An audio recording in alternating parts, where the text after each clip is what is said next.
Sintayong baru-baru ini mengeluarkan sebuah pernyataan cukup menarik.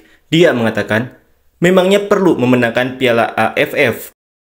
Pernyataan Sintayong tersebut langsung memantik beragam komentar dari supporter, ada yang pro dan kontra. Pasalnya sejak dirinya menukangi timnas Indonesia, Sintayong belum pernah mempersembahkan trofi kepada Indonesia.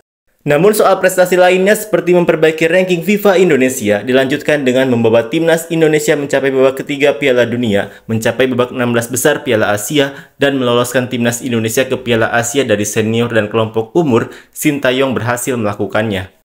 Seperti inilah komentar supporter untuk Sintayong.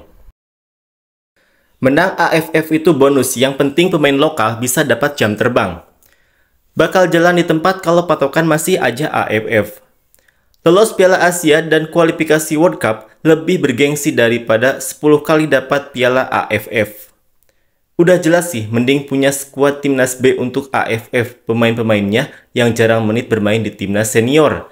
Kata Pak Erik, AFF juga buat trial saja kan? Jarak antar kualifikasi round 3 dan AFF juga berdekatan. Ya kali pemain-pemain abroad Serie A semacam Jai Ijes main di AFF. Piala AFF gak ada kontribusi ranking FIFA-nya, mending langganan ikut Piala Asia, banyak pelajaran lawan tim-tim kuat, dan bonusnya kalau menang ranking FIFA-nya juga naik.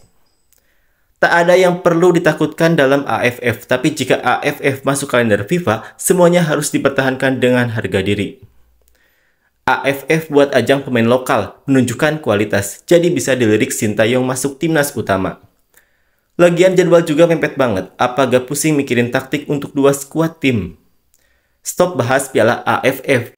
Piala ini bikin ribut. Sudahlah, cuman antar ASEAN tidak masuk kalender FIFA pula. Biarkan kita fokus ke round 3. AFF rawan bikin pemain cedera. Poin FIFA gak begitu nanjak, gak ada VAR, main kayak tarkam. Ketika udah di level ini, AFF pun hanya melihat dari spion saja, gak usah ditatap lagi. Yang harus ditatap Piala Asia dan round 3 Piala Dunia. Tapi memang harus diakui sih, kita belum pernah juara AFF. Pengen banget gitu juara AFF sekali saja, biar para haters Sintayong bungkam. AFF tugasin ke coach yang lain saja, biar coach Sintayong fokus di kualifikasi round 3. Fokus ke round 3 kualifikasi Piala Dunia saja coach. Singapura yang 4 kali juara AFF aja, gak pernah main di Piala Asia. AFF full pemain Liga 1 aja coach, sebagai ajang seleksi barangkali ada yang bagus buat round 3. Setuju sih, gak usah diprioritasin, tapi penasaran kalau AFF nanti kira-kira pelatihnya tetap Sintayong kah? Capek juga sih kalau harus nyambi sama skuad round 3. Sekelas Singapura yang juara AFF 4 kali aja gak pernah lolos ke putaran final Piala Asia. Berarti Sintayong gak serius di AFF. Gak serius bisa sampai final, apalagi serius ya. AFF ajang yang tepat untuk asah kemampuan mencetak gol dari para striker timnas seperti Rafael Struijk, Ramadhan Sananta, dan lain-lain.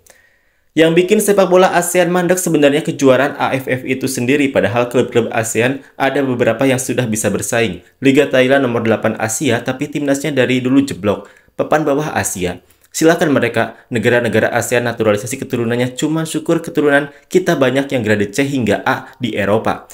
Jadi akselerasi level hingga timnas kita bisa bikin pontang-panting Irak. Cuman penalti, red card, dan blunder, pemain yang membuat Irak beruntung. Siapa juga yang peduli AFF coach? Kalaupun Sintayong bawa itu Piala AFF sampai 10 kali pun tetap jatuhnya 0 gelar. Yang benar-benar gelar itu cuma Piala Asia atau Dunia, itu baru dari gelar.